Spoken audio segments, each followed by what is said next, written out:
What's going on, Panda Bears? It's Amanda Page. So today I want to talk about what they don't tell you when you're going through IVF.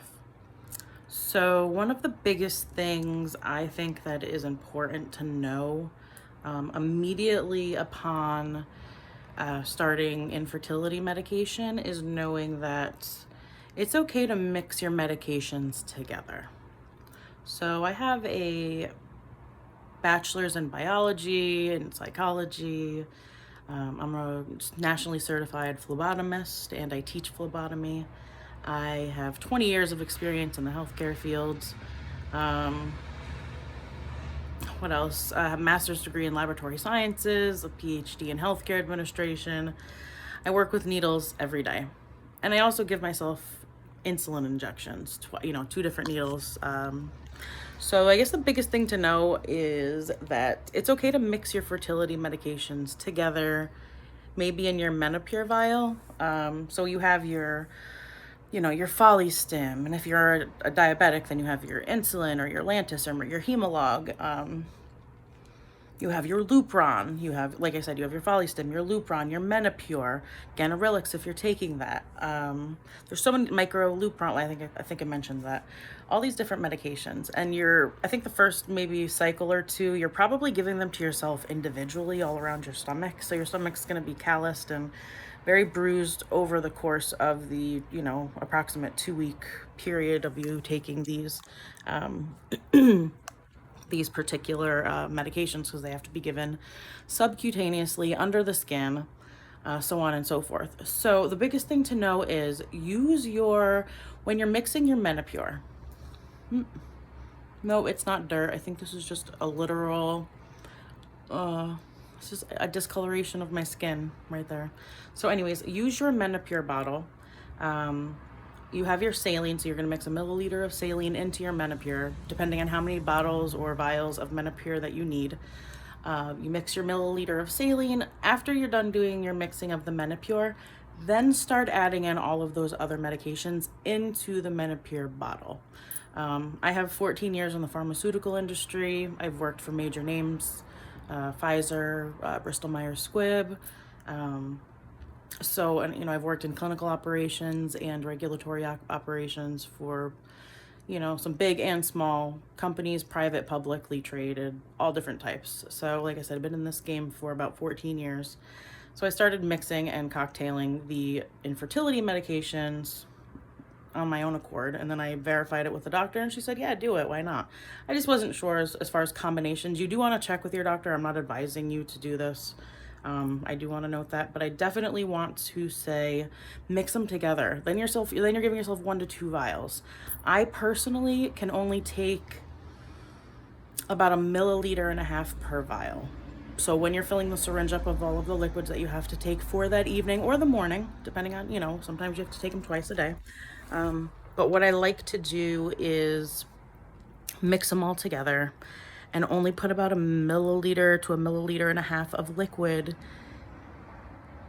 per each plunger, so to speak. So if you have 3 vials of Menopur, I'm probably going to have 3 different injections, because that's about 1 milliliter, plus you're adding in all of the different mixtures. I guess you can split the last one. You could do 1.5 milliliters in each.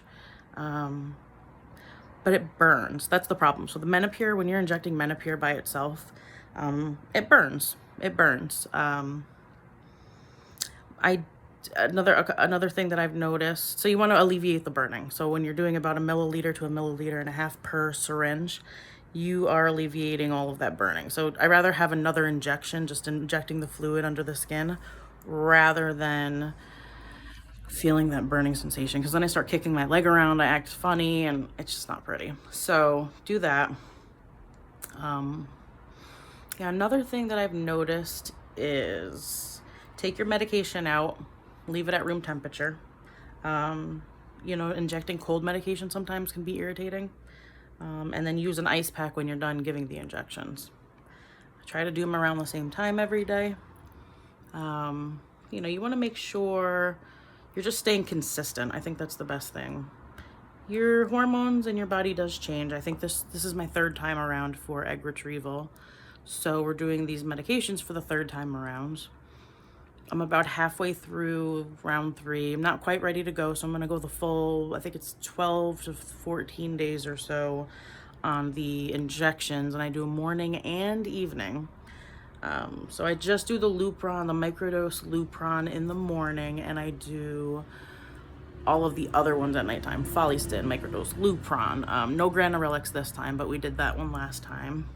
The Menopure, plus I do Lantus and Hemalog, and the Follistim. So all of that goes into the vials.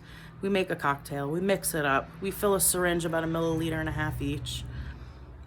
Alternate around to the belly, you know, from like a horseshoe shape around the bottom and sides of your belly. You want to inject in those areas, but alternate every day. So you always want to give a new space, new location, for so many different reasons.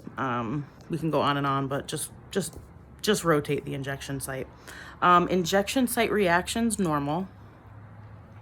Not all the time. If it's persistent and it lasts longer than, an hour or so, I would definitely, maybe call the doctor and let them know, or go to the hospital. But, if you have it and you notice there's redness and tenderness around that area, it's normal. I would just take some gauze, put it over that area, and kind of apply a little bit of pressure, maybe so it absorbs into his skin a little bit better.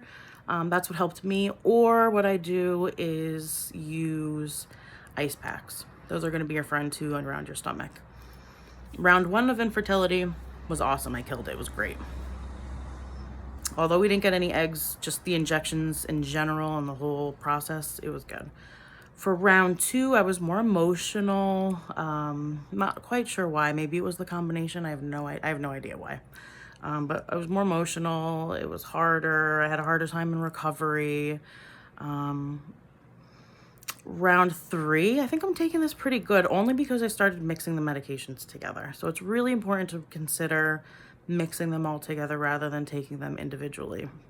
And yeah, maybe I should have known that, and I think I do know that. I just, you want to thug it out and do it the right way, and it just wasn't happening. I was like nervous to go into cycle 3 because of so many injections every night.